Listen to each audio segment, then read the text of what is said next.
Chapter 8. Face-Off. Since I'm still scratching, you can see I didn't die. In fact, those berries, and many more like them, kept me alive in two ways. First, I ate a great many of them for days after the big storm, and that's all I ate. That's all I could find. My poop loosened a bit on the berry regime, but nothing serious happened, except I became really sick and tired of berries. Even as the water cleared up in the creek, there were no fish. I guess the flood just washed them downstream, all except for the one I caught in an extended puddle, which gets to how the berries saved my life a second time. It was the fourth day after the flood. I'm now notching a stick for a calendar, and I was splashing around looking for berry bushes when I saw this rather large fish swimming frantically in an extended puddle trying to find a way out. Its back was half out of the shallow water, and its tail was kicking up a shower behind it. A tribute to the berries, I had plenty of energy to chase that fish all over the big puddle until I caught him by the tail. Poor thing was exhausted, and I imagined almost happy to be caught. I was holding it up triumphantly, thinking how delicious and satisfying the meat would be after days of berries. Then I heard a familiar cough. Oh, shit. Not 20 meters away, sprawled on a downed tree trunk, looking all around as though to avoid eye contact with me, was Miz Lion. I was hopelessly far from any conceivable refuge. Endless, unclimbable giant trees in all directions. Fight or flight, came a random thought. Think, my completely blank mind screamed.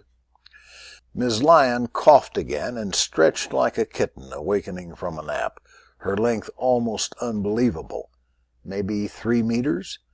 Somewhere deep in my terrified brain, action is dictated, and I start moving toward the lioness. I hold the fish, now wiggling only half-heartedly, out in front of me like Charlton Heston Moses holding his staff toward the Red Sea.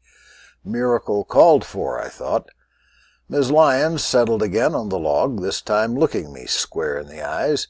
She's thinking, where will I bite him first, I felt certain. I stepped out of the puddle onto the toe-oozing mud and kept up my slow pace toward her. When I was maybe one short lion leap from her, I stopped. "Nice lion," I said idiotically. Then I wiggled the fish, and it wiggled back a bit. "Still alive, really fresh," I said. She snorted, a whuffing sound like a mid-range steam engine venting a bit. I took a very tentative step closer, and another. She was rock still. I gently swung the fish forward and back a few times until I could lean forward and toss it on the log in front of the huge beast, secretly praying the damn fish wouldn't flop off the log. It didn't, and I backed up 2 steps and stood silently, breathing deeply but as slowly as I could. The offering was made. My fate was in the hands of the gods, this big furry one specifically. About 3 hours passed with me not moving anything but my lungs.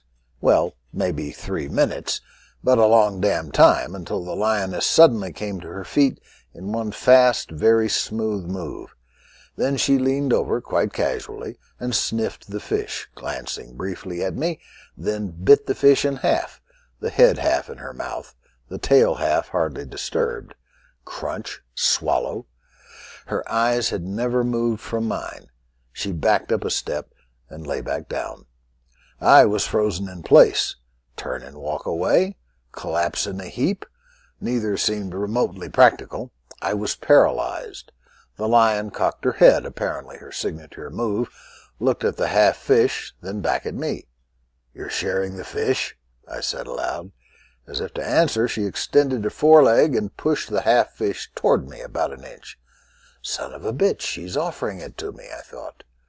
The power of movement returned. Never moving my eyes from her, I stepped forward and picked up the fish, sniffed it, pulled back a flap of skin, and chomped off a big bite of the transparent flesh. "Damn good," I said. "Thanks." Then I apparently fainted. My infallible time sense fails me when I'm passed out.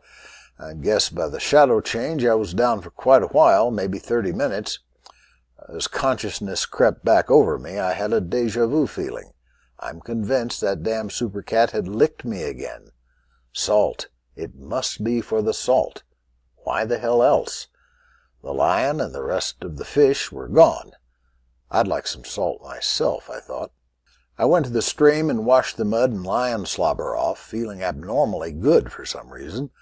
The whole experience, dropping out of the sky into the past, living like an aborigine without the loincloth, having a non-prey relationship with a giant lioness and all the rest, well, it was definitely messing with my mind. Otherwise, how in hell could I be feeling so good? A fish shot past my feet. They're back. With both fish and berries, I might last a while. I set about finding new scraping stones and a new branch to make another spear. Another wonderful sitting stone stuck up well above the ferns, so I straddled it and went to work. I actually whistled a bit while I sharpened my stick. A rather large bird I did not recognize flew into a tree overhead and repeated one of the phrases I had whistled. No wonder primitive people developed religion. New sound. Rustling and grunting about covers it. Grunting surely meant an animal, fairly large, and the rustling meant it was getting closer fast. My sitting rock was at the mouth of one of the rivers of thick ferns weaving off into the forest. Again, oh shit. Since the rustling under the ferns seemed to be coming directly at me, I, holding spear and stones, rolled off my rock and energetically out of the way of whatever was thundering through the ferns. Then the fast-moving creature shot out of the ferns, across the shorter vegetation, and into the creek with great splashing and grunting. It was a hog, I decided instantly, remembering that in Texas at least, wild boars had long been a threat to one's health. Only this one had a really weird face. Instead of a pig snout and yellow tusks, it had what looked to my stunned brain like a foreshortened elephant trunk. Up to its chest in the creek, the thing turned its strange head and stared at me with large, non-piggish eyes, waving its trunk as if scanning me with dilating and contracting nostrils at the end of a very mobile nose. Tapir, I realized. Saw one at the Kansas City Zoo centuries from now. I don't really know how big a full-grown prehistoric tapir gets, but I had lucked out because this one wasn't super huge. Only maybe 6 feet long, probably a youngster. It was getting pretty excited about my presence, and especially my unfamiliar scent, I theorized.